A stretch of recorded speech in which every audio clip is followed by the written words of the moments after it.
Welcome to Straight from the Source with Haley Watts, and our guest today is Preston Sharp with Veterans, Flags, and Flowers. Preston, thank you so much for being here. It's so cool to meet you in person. Of course. Thank you for having me. So I have been following your journey. I came to Chico for this job as a reporter back in 2016. That's right around the time that you got started, right? Yeah, I started in 2015, Okay. placing flags and red carnations out. And what grade were you in at that time? I think 4th grade. Okay, so listen, I have 2 stepsons, right? And they are so cool, and they're so giving and caring, and they do wonderful things for their friends. But never had they ever pitched an idea like what you had started, right? So like, where did this come from for you as a 4th grader? Yeah. You weren't just playing Minecraft? And Yeah, no, I definitely was playing Minecraft. Okay. There were some in there.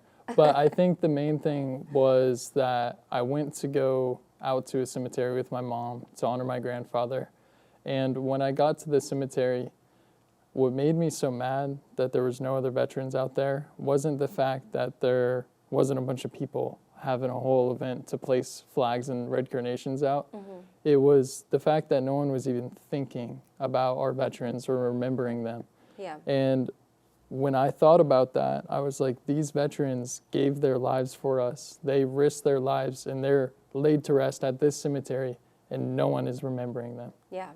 It's not right. When I kept on thinking about it, I was like, it doesn't make sense. Right. And I wanted to do something about it because my mom said, Preston, if you're complaining about something, you got to do something about it. You can't just sit there, complain, cry about it. Yeah. It's not going to get fixed. Yeah. So I started a GoFundMe, a Facebook page, and it just pretty much blew up from there. Wow, that's such a cool lesson, first of all, for your mom to share that with you and for you to actually internalize that. It took me until a lot later in life to kind of figure that out. Like if something's bugging you, all right, so do I take action or do I just accept it and move on? Because nobody wants to sit there just stewing, right? Yeah. It doesn't do any good, like you said.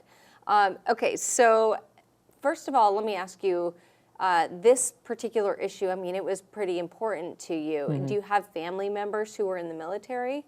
Yeah, my grandfather was in the military. There wasn't really anyone else in the military. I think I just saw that was wrong, and I started learning more and more about veterans, and I learned more about them, and just the more passionate I got about honoring veterans, because they just kept on showing me how amazing they are. Right. And it's like, if I only had the balls of some of those guys, it would be awesome. Have you ever thought about joining the military yourself? I have.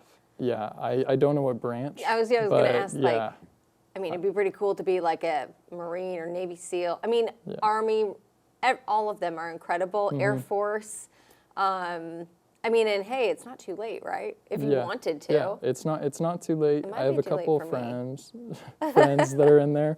But it's just something that I need to go out and do it. And it's like, I don't know if I would want to go into the military as a career or if I would want something else. Yeah. So I want to be completely sure 100% with military before I go and do it. Because it's a lifelong commitment. Yeah. Yeah, absolutely. Okay, so it started with a GoFundMe, right? And you know, as we know, sometimes things can just go viral. Other times it takes a long time. Like, what was your experience when you first got going? Well, when I first started, it was just local news stations interviewing me, and so the local people knew about me, but there wasn't really any big coverage, any national news organizations, like nothing really crazy.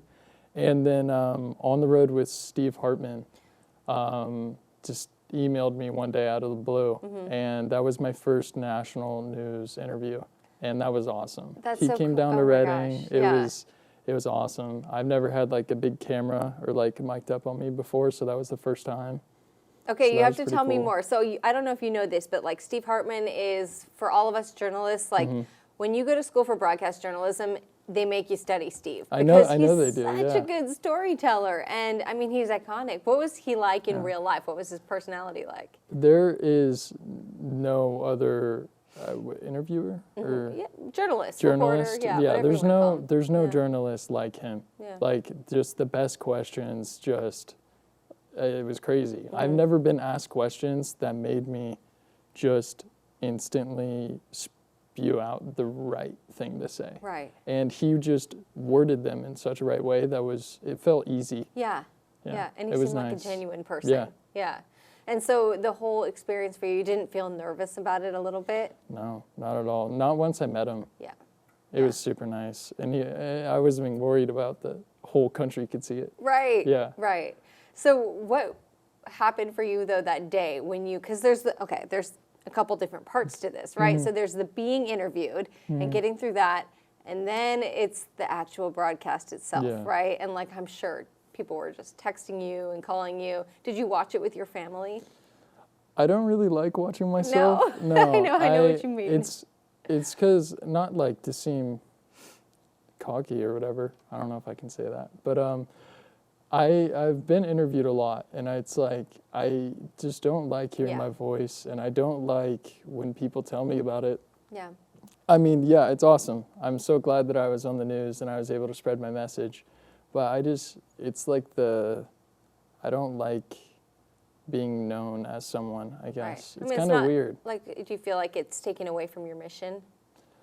A little bit. I mean, I kind of just want people to honor veterans every day and not just on holidays, and not have to look at someone or call someone a hero or something like that. Because people will come up to me, say, you're the Redding's hero, you're the town hero, and I'm like, the veterans are, like, I have nothing to do with the veterans and what they have done for us.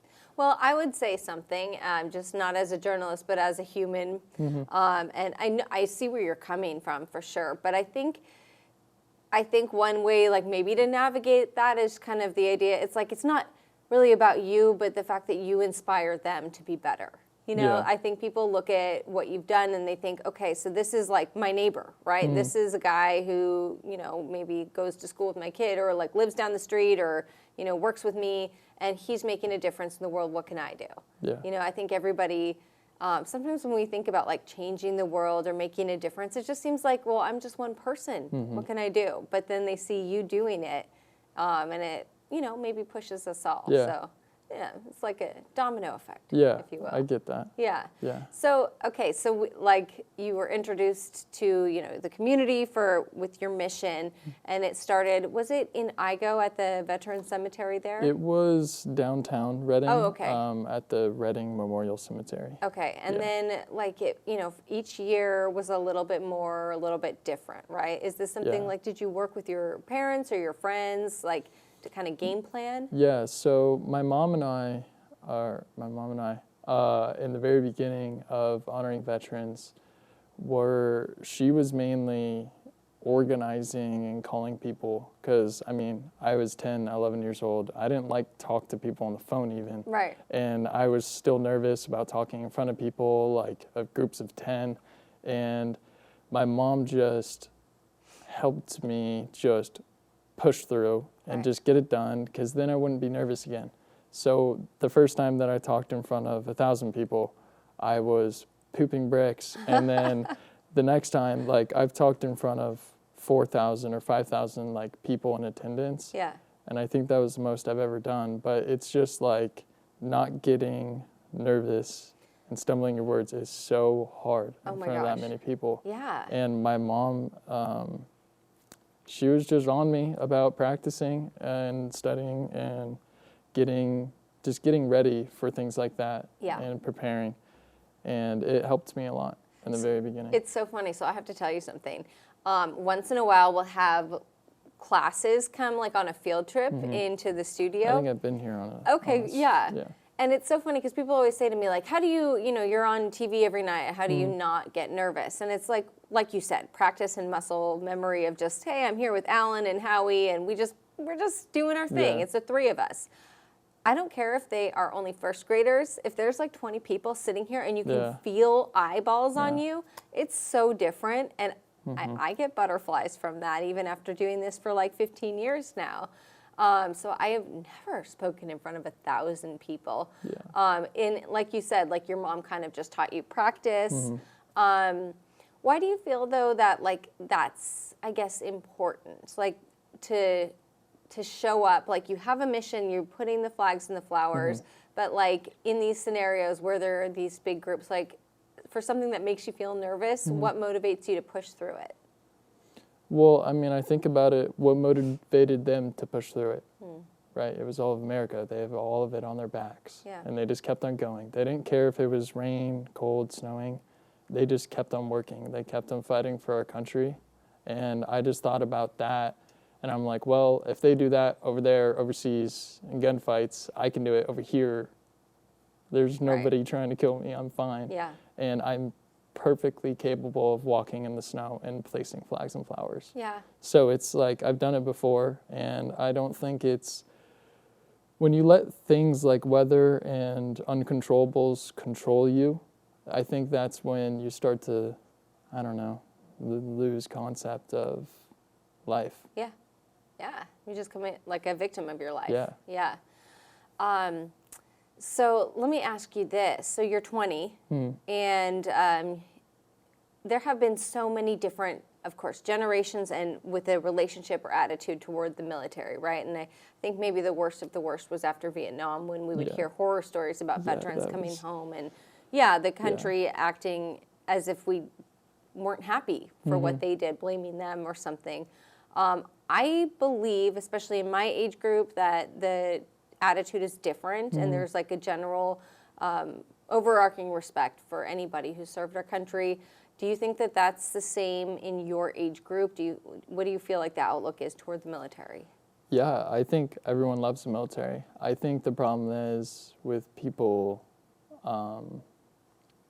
just thinking about the military as what it used to be and like what it is during wars. It's not what it's like all the time. Yeah. It's nowhere near what it was like. The things that the veterans had to do in Vietnam, unexplainable things, they were ordered to do it, and it was an order. They were just doing their job. There's no reason for people to be spitting on them, and it was crazy how they got treated when they got back. It was not good.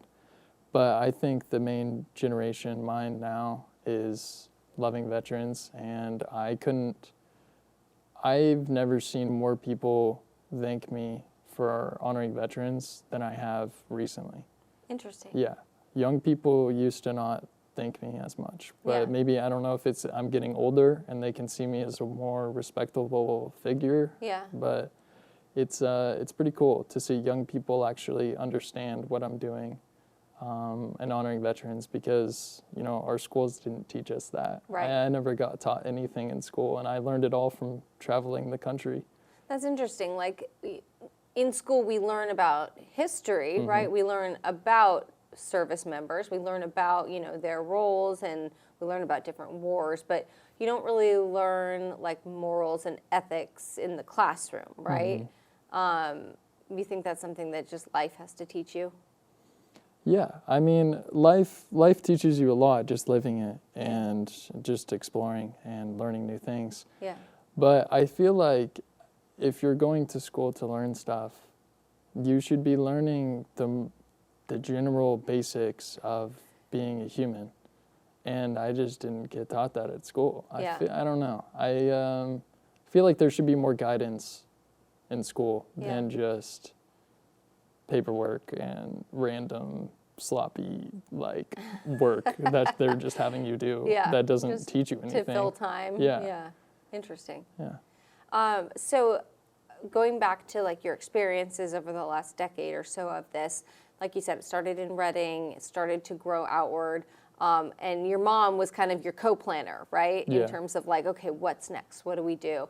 What was the first time that you left the state with this project? Yeah, the first time that I left the state, probably a year after I started, maybe when I was 11, I went to Nevada or Oregon. I think it was Oregon first, because I remember I rode a horse. Oh. The horse showed up to the cemetery to help us honor veterans, because this guy was riding it for some reason. He got arrested for riding the horse on a road, and it was completely legal. And so he had just gotten out of jail and was honoring veterans with me with the horse. And he made it this whole mission, and he went across America with this horse. Yeah. I totally forgot his name, but it was pretty cool. That was the first state that I ever honored veterans. What was his mission? What was like, I need a little more backstory on this guy. I think it was just, he was just fighting for the rights of people that still ride horses on roads. Okay. Yeah. So it's so interesting. If you look at like any city, if you pulled City of Reading's like ordinance and city codes, there are always some like weird rules that are still in place. Like only 7 chickens allowed down Main Street on a Sunday or something like that, you know? So he was just trying to like basically educate people and like fight for, hey, like just because I don't have a, you know, F-150 or whatever, I still have the right to get around. Yeah. Interesting. Yeah. Everybody has a cause and a mission. Yeah, they do. Yeah. You just need to make your word loud enough so people can hear it. Yeah. Okay. So you're taking it out of the state. At this point, you're like getting toward junior high. Now, eventually, you made it to Washington, D.C., right? I did. What was that like? It was awesome. I think I was at 12 or 14 states honored at the time that I went to D.C. for the first time and met Trump. But the history in D.C., the monuments, everything there is very well taken care of. Yeah. Like everything looks the same as if it was in a movie, or if you saw it in a movie, it looks the exact same. It never changes. And I thought all the tunnels under DC were pretty interesting too, because I've never been through the tunnels under. Yeah, who knows who's going through those tunnels? Yeah, it's weird. There's tunnels throughout DC that just connect giant government buildings. It's all public access? And it's not public. Did you get to go? Well, I got to go in them, like multiple different tunnels. It was pretty cool.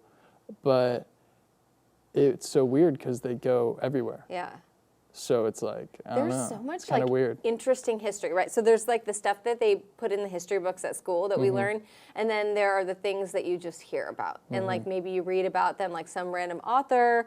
Like did you ever read any of those Dan Brown books, like the Da Vinci Code kind of stuff, and they talk about like the Freemasons and like founding fathers? I read about the Freemasons and stuff. It's like, it's interesting that there are things like those tunnels that like I don't know anything about, but I mean, there's a lot of secret society, interesting things in the beginning of our country.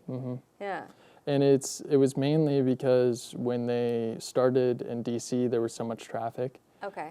When they moved like everything there, so they just made the tunnels so you could walk from a building in like 4 minutes rather than having to go through the street. It takes 20. Right. And I bet it's like a security thing too for government officials, like in an emergency or something, to be able to get like from one to another. Yeah, they can like do the it White underground, and they won't be risk of getting shot. So who gave you the tour? Just somebody like who was. It might have been Doug. Oh, okay, Doug Lamalfa. It could have been Doug. All right. I know I've toured the Capitol a bunch of times, and he's taken me, and it's been awesome. But I think that was Doug that took me down there, or his assistant or something. Yeah, interesting. But it was pretty cool. And you said you got to meet President Trump too, right? Yeah. What was that like? He's awesome. Yeah. There's no other guy like Trump. I mean, you could tell that he's just the most down-to-earth, genuine person. And he was president at this time, right? The first term? Yeah. Okay. The first term. Tell me I want to hear the whole story. Okay, so it started with Trump emailing me, my brother, my mom. We were all just sitting down at dinner in Reading, and boom, email, White House, like, has said a bunch of crazy stuff that you're not able to tell anyone about this, blah, blah, blah, blah, blah. Okay. And just said that you were invited to the I forgot what year it was, 20 blank State of the Union, and Preston Sharp is the guest. He gets to take one person, and that's what they sent me. And then we emailed them back. We thought it was fake, and they were like, "No, this is real. Here's your flight information," and like they just sent us everything. Yeah. And I was like, "What is going on?" Oh my gosh. And so we went to DC, and the day before the State of the Union, my mom and I were in the Trump Tower eating food, and we just look up at the TVs, and then there's just my face, and everyone's just staring at me in the Trump Tower. And I was just like, I don't know what's going on right now. This is crazy. I thought they weren't going to announce it, and then they were just going to show me on TV. Yeah. And It was crazy. My phone started blowing up. Oh my gosh, you're going to the State of the Union. Because that was on every news station at the time. Right. That was on every single one. Right. And I was like, this is crazy. And so far, you hadn't been allowed to tell your friends or anybody. It was like embargoed. So everyone's just like, dude, are you kidding me? That's why you're in D.C. Like, you're about to be next to the first lady. Yeah. And I was like, yeah. And, it's funny they say the first lady and not the president. Yeah. But, well, yeah, everyone cares about the first lady. There's like how she smell. Yeah. Yeah, everyone. But how did she smell? That's what everyone asks. I can't remember, so I have no idea. That's probably good. Yeah. If it was very notable how she smelled, that might not be a good thing. Yeah, I agree. Funny. I agree. Okay. But we got to the State of the Union. Well, first we got to meet the Trumps and everything before the State of the Union the same day. So we woke up. It was a really early day. I think we woke up at like 4 or 5. Yeah. And just the security takes forever at the White House. It's so annoying. And so we got in, and then we went to, not the White House, but there's a building on the same lot as the White House. I forgot the name of it. It's where the vice president's like office is and everything. But we got to go meet Pence and his wife. I forgot her name. Oh, don't look at me. Yeah, okay. I forgot. You just busted I me. met Pence's wife and him. And Brian's gonna Google it and tell us. They were awesome. They took selfies with us, like took our phone and took the selfie. It was funny. And then motorcade to the Capitol. Okay. Motorcade was the craziest thing I've ever been in. Like Pennsylvania Street, main road in D.C., just fully blocked off with giant dump trucks and snipers on the roofs. And we're just going down at like 80 miles per hour. Right. And then we get to the Capitol, and my mom didn't get to go. I think it was just me and then a couple other kids. Yeah. And we got rushed into this room in the Capitol, random room. It opened from a picture frame. Crazy stuff. Huh. And boom, first lady and second lady are just sitting there. Okay. And they were like, we want to get to know you guys before we sit next to you guys for a couple hours. Right. So we sat in there, just talked for 15 or 20 minutes. And then we sat down to the State of the Union. Melania was asking me about sports because she likes soccer. Yeah. And told me that Barron plays soccer. I don't know, it was just really cool. They were able to connect with us and there was no screens, there was no cameras, there was nothing in there. It was just us. They're just real people. Yeah, it was cool to get to talk to them like real people. Yeah. Did you talk to any of the other kids who were there at the time? Like that got honored? Yeah. Not in depth. They were kind of rush, push. Right. So I didn't get to really talk to anyone else. Okay. Yeah. And then so up next is the State of the Union, right? And then what did you think of that? Were you old enough to kind of like appreciate everything he was talking about? Not at all. Yeah. I wish I was. Yeah. Because I wish I could look back on it and then remember like policies that he was, dude, I can't remember anything. Yeah. And I've tried to rewatch it, but it is so crazy the amount of standing up and sitting down that you have to do. It's like 2.5, 3 hours long. Right. And you're sitting down in these horrible chairs in the Capitol. Like they're white folding horrible. chairs or something? Like, no, they're worse. Worse. Yeah, it's worse. But just the horrible chairs that they have in the Capitol, and you're just having to sit up, sit back down for 3 hours. Like every time somebody important walks in, you stand to honor them? No, like whenever he says something, that is something. Oh. And one person claps, everyone has to stand up and clap. Right. And it's awesome. Was there anybody who just like didn't stand? Sometimes I'm that person where I'm like, we stood a lot already. Yeah, I mean, there were some times where I'm like, I'm not standing up, my legs are tired. But I mean, of course, the whole blue side was sitting down most of the time. Oh, I see. So it could be a statement if you didn't stand. Yeah. So it was a statement from Big Nancy over there on the blue side. Didn't stand up for me. Not once. Only one person that didn't stand up for me. Did she stand for you? No. Oh. She didn't. She was the only person that didn't stand up for me. Really? Yeah. Interesting. And the whole crowd, you can just see her sitting down. Oh my gosh, what went through your mind when you saw that? I was like, of course she's not. I mean, I knew she wouldn't, because I feel like there's just those type of people that you see online and you're like, they're the exact same in person. Maybe her feet really hurt. Yeah, maybe. So, okay. Sorry. So, okay, you're there, State of the Union, several hours, lots of standing, lots of sitting back down. And then at some point, your name gets called, right? You end up on that stage. Yeah, so he starts talking about me, says that he met us a couple hours ago. We were awesome. Of course. No, I'm kidding. And he just said, when he says my name, and it's like Preston Sharp, this 11-year-old boy from Redding, California, it's like that really set in for me. It's like he just said that in front of, I don't know how many people watch the State of the Union, but it's got to be more than 50 million, maybe. But probably eventually a billion or more. Yeah. He said that, and it just kind of locked in for me, where I'm like, whoa, this is real. Like, I've done something, I did something, and I'm not even done yet. Yeah. Like, I only have been to 14 states at the time, and President of the United States is saying my name on a world stage. It was crazy. Yeah. It was nothing like I could have ever imagined. And I was so young, I don't think I really took it all in. I think I just realized that, I did something good, and something good came out of it. Like, that's just what happens when you do something good. Yeah. And so it was kind of weird to get taught that young. Right. And if you really want something, and you really want to go get it, you just work as hard as you can for it, and don't let anything stop you if it's obviously the right thing, and it'll happen. Yeah. Your dreams will come true. Yeah. You just have to work hard for it. And I think I mainly understood that after I worked my last job. I was a door-to-door salesman. That was hard. Yeah. But I think the main thing is with that, it's work ethic.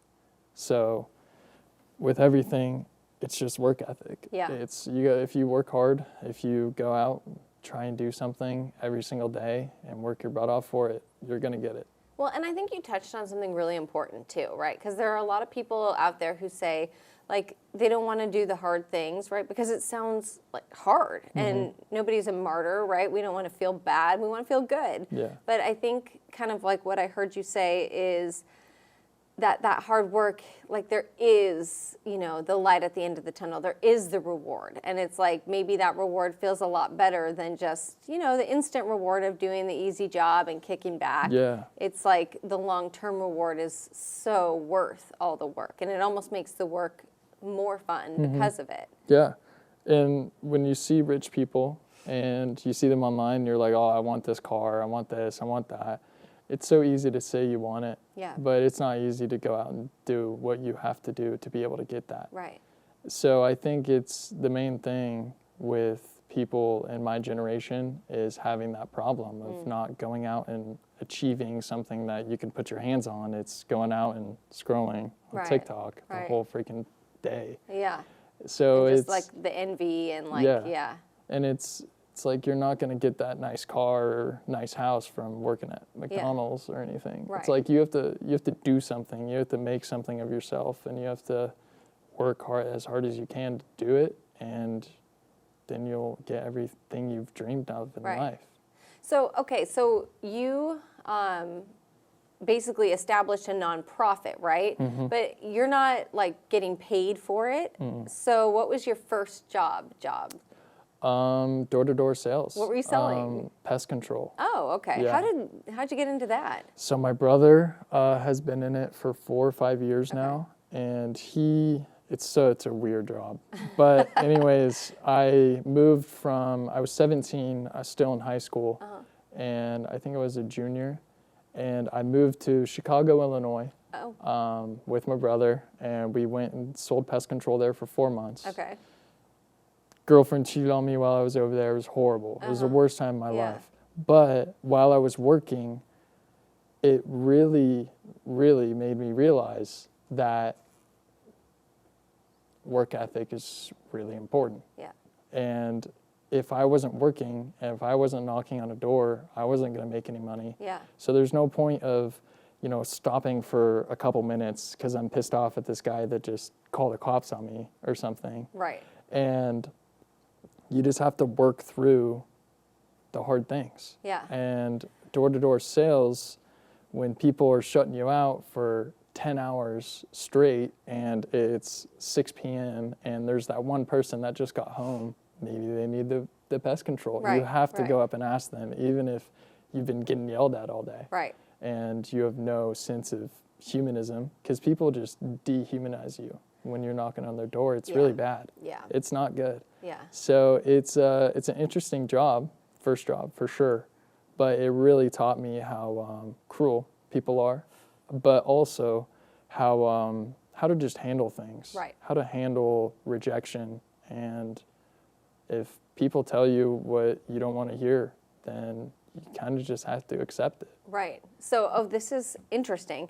So, my chief meteorologist, Howie Gordon, and Alan, my co-anchor, they kind of have this inside joke. Whenever we've had kind of a rough day here at the station, it was a little bit stressful, Howie will always say, well, it could be worse, Alan. You could be a door-to-door salesman in Chicago, because that's what he did when he lived in Chicago, and I guess that was the toughest job that he's ever done. And he cites not just a lack of humanity, but also the frigid temperatures or humidity in the summer, but specifically Raining. when it's that cold and windy outside. So the fact that was your very first job and it just gave you like some resiliency, that's pretty cool and impressive. And like you said, the skill building, for me as a reporter, one of we were talking earlier about like the hardest parts of being a reporter was for me really not so much the weather and the physical hard parts, but like that rejection. Yeah. Like when you're trying to share somebody's story or trying to get information and people kind of like dehumanize you and call you whatever, fake news or, like, oh, reporter scum. And it's like, you learn that, hey, this person has their own experience with door-to-door salesmen, or maybe they had a bad day. It's not about me. And like once you can grasp that and realize like, hey, maybe they're going through something. A bad day. Yeah. And but like we're not born knowing that. And at first your reaction is just like pain. It hurts. So like that's just another example of like doing the hard thing is actually a positive thing, because it helps you grow up and it helps you grow into a stronger person. Yeah. Yeah. And I think it also made it hard because it was in Chicago. I had never lived outside of Reading before. Yeah. And it was in Chicago. That was 4 months. And then I stuck with that job for 2 years. Were you in school when you moved? Like, how did you move to Chicago in high school? I switched to online school. Okay. Just so I can do that job. Yeah. Because your brother just wanted the help? Yeah. Well, not really the help, but he kind of wanted to see me succeed. Yeah. It was my fault that I didn't. But he just wanted to see me succeed because he was. Yeah. And he is now, like, he bought his own house last year and he has a wife. Yeah. He's doing great. Is he still selling the pest control stuff? Nice. So, yeah, he's 25, sells pest control, has a whole, like, $6 million downline. So $6 million of people under him selling pest control. So that's awesome. It's pretty cool. He's doing pretty well for himself. And I lived selling pest control in Utah, Texas, and Ohio. Okay. So, yeah, I've lived in a lot of different states and stayed there for a couple months each. Yeah. And sold How did pest you control. pick those particular states? It's all pre-picked. Utah, my brother used to live there for a couple of years, and I lived there for a couple months and went door to door selling window cleaning. So I own a window cleaning business in Reading. Okay. So that's how I kind of started that, was from Utah. Yeah. Interesting. So you still do that? Yeah. So you're a roofer now, but you also own a window cleaning company. Okay. Yeah. And how often is it that you show up at somebody's store and they're like, aren't you Preston Sharp? You look a lot like that kid. It kind of depends whether or not they know like what I look like now. Yeah. Because if I tell someone my name is Preston Sharp in Reading, they're most likely going to know the name. Right. But they're not going to know the face because I looked way different. Yeah. Yeah. Interesting. Yeah. Okay. It's funny. I get the opposite thing. Like at the grocery store on a Saturday morning, nobody knows my name, but aren't you that news lady? And I'm just like hiding by the bananas, just trying to. I see you every now and then. Yeah, or the Call Me Linda or something like that, which is, hey, you know what? It's just cool. It's cool to be a part of the community in any capacity, right? Yeah. Okay, so you have a full-time job, and after high school, like, of course, you're just doing your thing just like the rest of us, right? How much time do you say would you say that you still devote to Veterans Flags and Flowers? Yeah, I would say per week, probably. Well, it depends if I'm traveling or not. But like just a normal week, probably 5 to 10 hours. Okay. I would say is what I'm devoting to Flags and Flowers. But it's really different if I'm having an event or if I'm planning an event, because it'll take more time. Right. More people need to get into contact with me, or Facebook is normally just like kind of crazy. Yeah, just like going through those messages on Facebook. Yeah. So you've been overseas with this, right? Yeah. What was the first country that you went to outside of the United States? France. What was that like? I've never been. It was awesome. Yeah. France it's beautiful. I love Europe. When I went there, we were there for 2 weeks. We went to France, we rented a car, drove to Normandy, honored veterans there. The most beautiful cemetery I've ever seen was in Normandy. Yeah. Just on Omaha Beach. The cemetery is on a big hill, so it just drops off, and then boom, there's the beach, and where all of the U.S. ships were. There was a picture like right next to it when you're looking out, and it was just filled with boats, gigantic Navy boats, and to be able to picture that right in front of you, it was insane. Yeah. I don't know how. I don't know how we did it. Yeah. It's crazy. No, it is. It's interesting when you think about like what we have now in terms of like drones and like heat, infrared sort of technology. Like I feel like, I mean, obviously being a military member would be an incredible risk to your life in any capacity, right? But just compared to back during like World War II, right? Like just soldiers just on the battlefield like that. Like we didn't have all these other extra safety steps and options to keep people protected. The bravery that goes into committing to that is incredible. It's kind of unfathomable, really. Yeah, the bravery is, crazy. Just going in on those boats, getting shot at, and then just running onto the beach while you're getting shot at still. Yeah. And you just have to keep on running because you have to get past the beach. It's crazy. It's such a crazy concept, too. We don't have to do that anymore, which is good because of the advancements. But it's such a crazy thing that we just had to basically sacrifice people to win. Yeah. When you went to France, who did you connect with over there? Like, how did that get initiated? It was really hard. Nobody spoke English when you just called on the phone. Right. So it was really tough. I had to find people in America that I already had contacts over there. So I was just frantically posting on my social media trying to get a contact in Europe. And it was really, really difficult to find that. We only found one person, and they were at a military base. And I sadly missed my first flight to go to France, so I missed honoring veterans in France at one of the cemeteries. Oh, no. So luckily we honor veterans at 2 cemeteries there in France. But the day before I got there, there was a whole group of 30, I think, Army veterans that came out from a U.S. base in France and honored veterans with my mom there. And so that was pretty cool. But that was the only contact that we could get there. Yeah. And then we honored veterans in Normandy. And my friend that was with us from the very beginning of honoring veterans, she's from Willows, her and her husband. And they just they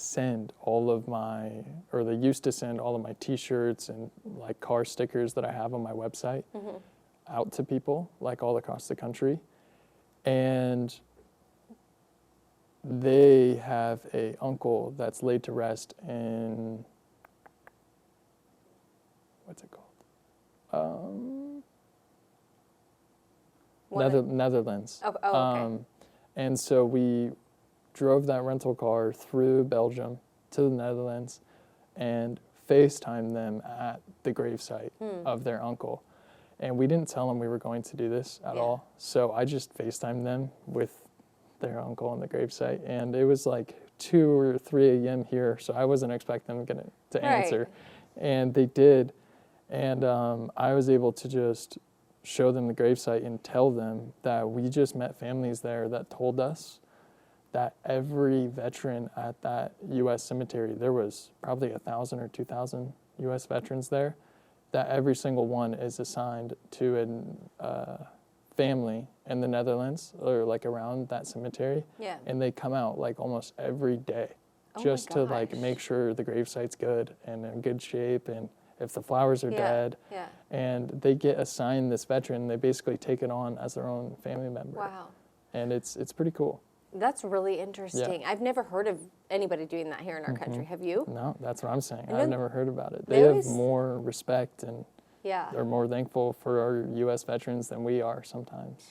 They say, I don't know if you ever watch any of those like shows about like joy, happiness or whatnot, but I always hear that the Netherlands is one of like the happiest places on earth. And it's like not because they have like the most Big Macs or anything like that. It's like has to do with this sense of community and family and giving to one another, and it just like kind of generates this joy. And that's just like a perfect example of something like we could be doing, you know, easily.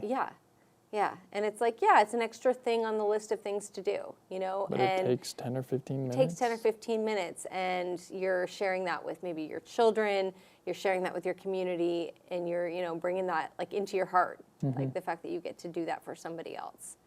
That's so cool. So in all your travels overseas, what is the craziest thing that happened to you in a foreign country? I mean, it was all pretty successful, right? Yeah, it was all pretty successful. I don't know. I would say probably the funniest thing was some guy in the UK called me a wanker for walking in front of his car. Well. That was pretty funny.